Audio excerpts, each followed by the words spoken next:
Hi everyone, I'm Frauke Möbius, therapist, coach, and EFT practitioner. And today I want to talk about the second part of the setup statement and why it is so important to find one that fits you and to teach you how to find that part. Because as you probably know, if you've done any EFT at all, the setup phrase has 2 to 3 parts. And the first part is, even though I have this problem, and I talked about that last week, you can find the video on my blog, why you should be precise and why you should bring your emotions to that part of the setup statement. And today we're talking about the second part, which originally is, I deeply and completely love and accept myself, which is a wonderful phrase. I love it. But to be honest, it took me about 2 years after I started working with EFT before I could actually say it and mean it and believe it. And that's because I didn't particularly love myself when I started out this work. And truthfully, most of my clients can't quite use that phrase. It's wonderful, but it's also intense, and it kind of brings up a lot of issues. So it's not a good phrase to use when you're trying to focus on one single issue, and it's definitely not a good phrase to use if it brings up resistance. Because the purpose of this phrase is to reduce resistance and to bring the subconscious on board so it can do the work that we can't reach with our brain. And this means you need to figure out how you feel about the setup phrase, this part of the setup phrase, I deeply and completely love and accept myself. And if you have resistance to it, if it doesn't feel right to you, you need to change it. It's as simple as that. You have to change it to something that you can say without going internally. And you need to figure out something that works for you. Now, you may have noticed that I use another phrase in most of my tapping suggestions. I use the phrase, I'm okay the way I am, which is a little milder. It doesn't have this love and accept in there, which again, I love, but it's difficult.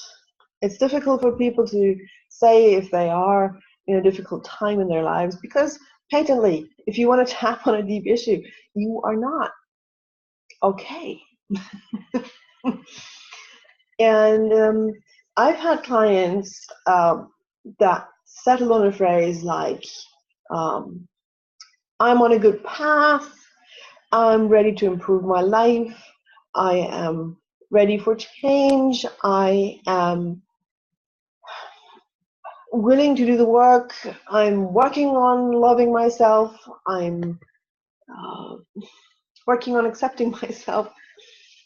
All of these variations work for tapping. They are not wrong. They work if they feel okay and true to you. So play with this.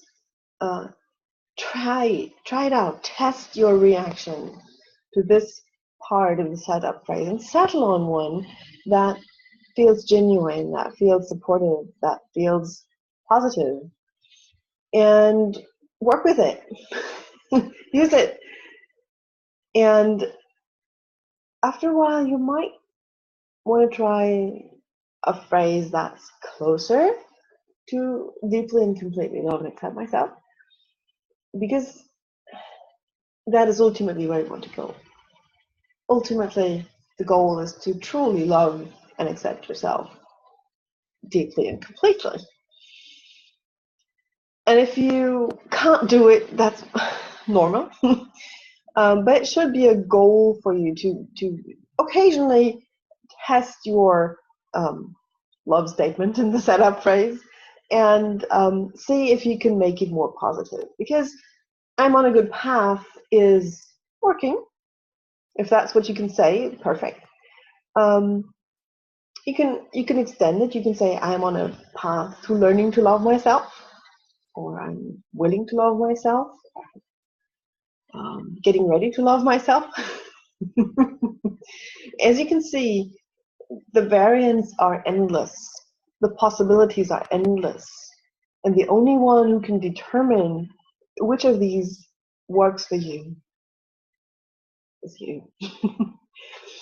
And I really want you to be aware of this. I want you to work on this if you do EFT on your own, for yourself. Getting this part right will make EFT much more efficient for you, because you're eliminating an inner resistance that you really don't want to have during tapping. It makes tapping so much harder. So choose a good second part of your setup phrase that works for you, that feels honest and genuine, and that makes you still feel like you're on, like you're accepting yourself at least a little bit. But there's something good about you. That is the important thing, that there's something good about you, that you value. And you can even say, even though I have this problem, my dog loves me. You have a dog or a cat or a pet or something. Or my kids love me. Or, just anything positive and true about your life that moves a little into the direction of loving and accepting yourself. And then you're all set. And next week, in the next blog, I will talk about the third part of the setup phrase that I like to use, that isn't in the original setup, but I kind of copied that from other practitioners, and I really use it because it reinforces the direction of a positive shift. And I'll talk about that in the next blog installment, and I'll see you then. Bye-bye.